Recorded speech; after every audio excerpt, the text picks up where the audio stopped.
ചേച്ചി വീട്ടിലാണ് ഉള്ളത്. അപ്പോൾ കഴിഞ്ഞ വർഷം വന്നപ്പോൾ ഒറ്റ വെള്ളം പോലും ഇല്ലായിരുന്നു ഗായ്സ്. അപ്പൊ ഈ വർഷം വന്നപ്പോൾ കൊണ്ടോ വെള്ളം നിറഞ്ഞ് ഓടി കളിക്കുന്നു ഗായ്സ്. അപ്പൊ ഞാൻ ഇച്ചിരി നീന്തിട്ട് വരാം ഗായ്സ്.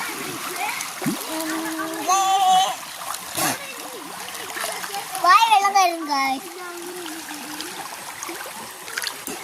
ഇങ്ങനെയാണ് നിങ്ങൾ നീന്തല്ല.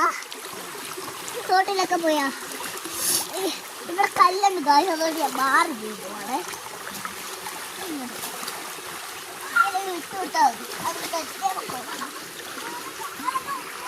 എന്റെ ചേട്ടൻ വേണം മീൻ പിടിക്കാനാണ് ഗായ്സ്.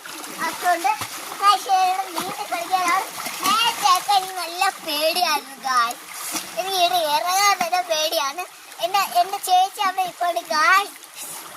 ചേച്ചിയുടെ പേരാണ് മാരി ചേച്ചി. എന്നെ ചേച്ചി നീന്തൽ ഒഴിപ്പിച്ചതാ. എന്റെ ചേച്ചി ഇങ്ങനെ ഒഴുക്കി ഗായ്സ്. എനിക്കത് പേടിയില്ലായിരുന്നു ഗായ്സ്. അതുകൊണ്ട് ഞാൻ നല്ലോണം നീന്തൽ ഒഴിച്ചു. അപ്പൊ ഇത്രയേ ഉള്ളൂ. Bye bye.